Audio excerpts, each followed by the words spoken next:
अगर आपको ये लगता है कि मेरे जीवन में बहुत से बुरे काम किए हुए हैं और अब इन गलत कामों को सुधारने के लिए कोई भी विकल्प नहीं है, तो आपको गौतम बुद्ध के जीवन की ये कहानी एक बार जरूर सुननी चाहिए। तो चलिए कहानी को शुरू करते हैं। एक दिन गौतम बुद्ध श्रावस्ती के एक गांव में भिक्षा लेने के लिए पहुंचते हैं। जब गांव में प्रवेश करते हैं तो देखते हैं कि पूरे गांव में सन्नाटा छाया हुआ है। दूर दूर तक कोई भी व्यक्ति नजर नहीं आता। बुद्ध उस गांव के पहले द्वार पर जाते हैं और कहते हैं कि मुझे भिक्षा दो, पर भीतर से बाहर कोई नहीं आता। बुद्ध दूसरे द्वार पर जाते हैं, पर कोई दरवाजा नहीं खोलता है। तीसरे द्वार पर जाते हैं, पर उस द्वार से भी कोई व्यक्ति बाहर नहीं आता। फिर अचानक से एक दरवाजा खुलता है, जिसमें से एक व्यक्ति बाहर निकलता है। वह जल्दी से बुद्ध का हाथ पकड़ता है और उन्हें अपने घर में ले जाता है और कहता है कि क्षमा करें बुद्ध, पर इस समय आप बाहर नहीं जा सकते। अंगुलीमाल को श्रावस्ती की सीमा पर देखा गया है। सभी गांव वाले डर के मारे अपने अपने घरों की खिड़कियां और दरवाजे बंद करके बैठे हुए हैं। बुद्ध उस व्यक्ति से पूछते हैं कि कौन है ये अंगुलीमाल और उससे इतना भय क्यों है। वह व्यक्ति कहता है कि अंगुलीमाल राक्षस है। उसे जो भी मनुष्य मिलता है, बच्चा, वृद्ध, स्त्री, पुरुष, यहाँ तक कि सन्यासी भी, वह किसी को भी नहीं छोड़ता है। बुद्ध उनसे पूछते हैं कि वह धन के लालच में ये सब करता है क्या।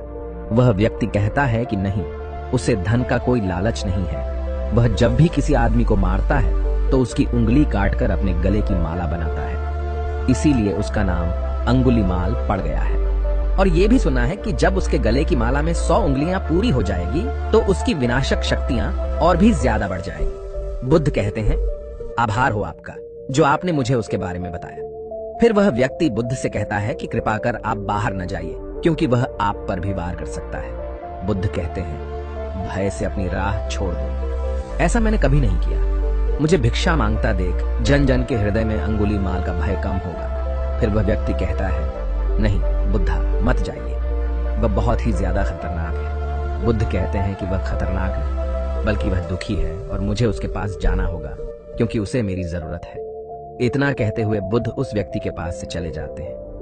कुछ दूर चलने के बाद बुद्ध वन में प्रवेश करते हैं। वन में चारों ओर एक सन्नाटा छाया होता है। दूर दूर तक न तो कोई मनुष्य न कोई पशु पक्षी दिख रहा होता है, पर गौतम बुद्ध अपने मार्ग में आगे बढ़ते रहते हैं। अचानक बुद्ध के सामने अंगुलीमाल आकर खड़ा हो जाता है। उसका अवतार इतना डरावना है कि कोई भी व्यक्ति उसे देखकर ही भयभीत हो जाए। उसके गले में उंगलियों की माला होती है, चेहरा और हाथ रक्त से भरे होते हैं और शरीर बलशाली होता है।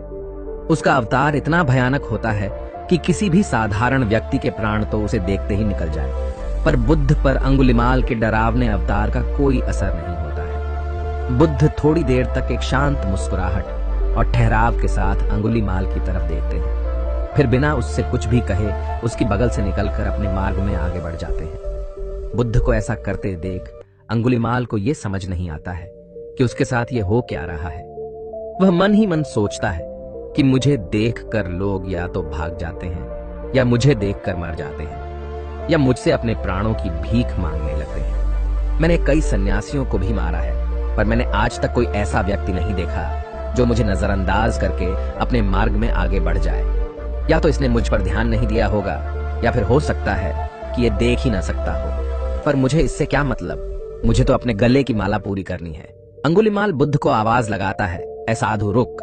फिर भी गौतम बुद्ध अंगुलीमाल को नजरअंदाज करते हैं और अपने मार्ग में आगे बढ़ते रहते हैं। अंगुलीमाल बहुत ज्यादा क्रोध में बुद्ध को आवाज लगाता है, ऐ साधु रुक। फिर भी गौतम बुद्ध अंगुलीमाल को नजरअंदाज करते हैं और अपने मार्ग में आगे बढ़ते हैं। अंगुलीमाल तीसरी बार ज्यादा क्रोध में होकर आवाज लगाता है, साधु रुक। बुद्ध रुकते हैं। अंगुलीमाल बुद्ध के पास जाता है और कहता है कि मेरे आदेश देने के बाद भी तू रुका क्यों नहीं।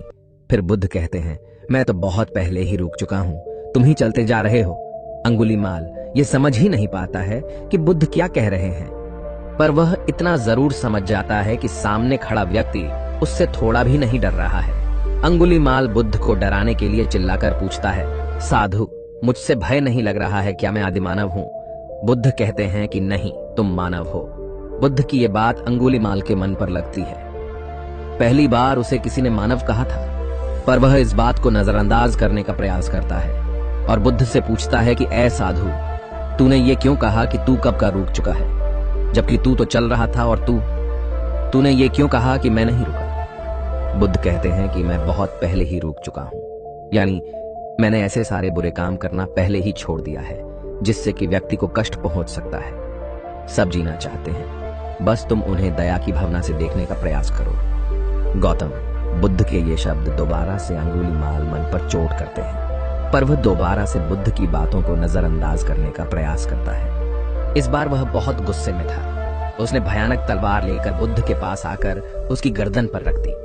उसका मतलब था कि वह पहले जैसे लोगों की हत्या करने का इरादा कर रहा है। उसने बुद्ध से जोर से चिल्लाकर कहा, मानव में कोई प्रेम नहीं है, न कोई दया है, सब छल और धोखा है। मैं सबको मार डालूंगा और किसी को बचने नहीं दूंगा। बुद्ध ने उससे कहा, तुमने बहुत लोगों को दर्द दिया है। बुराई और क्रूरता इंसान की अज्ञानता के कारण होती है। ईर्ष्या, द्वेष, मोह और माया, ये सब भी अज्ञान से उत्पन्न होते हैं। लेकिन कुछ लोग ऐसे भी होते हैं जिनके अंदर दया और समझ की एक प्रकार की रोशनी जागती है। अंगुलीमाल, अगर इस जीवन में तुम क्रूर और निर्दयी हो तो दयालु भी हो सकते हो। तुम्हें अपनी आंखों से उस अंधकार की पर्दा हटाना होगा जिसने तुम्हें केवल बुराई ही दिखाई। तीसरी बार जब बुद्ध के शब्दों ने उसके दिल तक पहुंचे, अंगुलीमाल ने खुद पर काबू पाया। उसे समझ में नहीं आया कि पहले क्यों वह इतना अशक्त महसूस कर रहा था। वह कोशिश करता है कि वह गुस्सा करे, पर वह नहीं कर पाता। वह बड़ी हिम्मत से अपने क्रोध को दिखाकर बुद्ध के सामने आता है। वह कहता है, तुम और अन्य लोग मेरी तरह नहीं हो। बुद्ध उससे कहते हैं कि सब लोग एक समान होते हैं, बस वे जागरूक होते हैं और यह सिद्ध कर रहे हैं कि सभी में जागरूकता की क्षमता होती है। उसका मार्ग क्रूरता को दया में बदल देता है। अंगुलीमाल, तुम वर्तमान में घृणा की दिशा में चल रहे हो। बस यहां रुको। तुम में यह शक्ति है कि तुम दया की ओर बढ़ सकते हो। ऐसा सुनकर अंगुलीमाल की तलवार उसके हाथों से गिरकर जमीन पर आती है। उसकी आंखों से आंसू बहने लगते हैं। कितना समय तक कोई बुद्ध को अनदेखा करेगा? अंगुलीमाल रोते हुए बुद्ध से पूछता है कि क्या वह वही है जिन्हें लोग बुद्ध कहते हैं, जो लोगों को मुक्ति के मार्ग पर चलना सिखाते हैं? हाँ, मैं वही हूं। मैं तुम्हें मुक्ति के मार्ग पर ले जाना चाहता हूं। तब अंगुलीमाल कहता है, पर मैं अब बहुत दूर चला गया हूं। मैंने बहुत सारी हत्याएं की हैं, बहुत बुरे काम किए हैं। मैं अब चाहकर भी वापस नहीं आ सकता और मेरा वापस लौटना असंभव सा लगता है। लेकिन बुद्ध कहते हैं कि कुछ भी असंभव नहीं है। जब तुम जागते हो तभी सुबह होती है। अंगुलीमाल कहता है, मैं अब फिर से अच्छे काम करने का मार्ग नहीं चुन सकता। बहुत वक्त बीत चुका है। बुद्ध कहते हैं, तुम में वो समझ है कि जो तुमने अब तक किया वो गलत था। इसका मतलब है कि तुम जानते हो कि क्या अच्छा और क्या बुरा है। जब से तुमने अच्छे काम करना शुरू किया है, तब से तुम्हारा नया जीवन शुरू हो गया है। फिर अंगुलीमाल कहता है, मैं चाहे जितने भी अच्छे काम कर लूं, लोग मुझे वैसे ही देखेंगे और मेरी बदली हुई दिशा की वजह से मुझे शांति नहीं मिलेगी।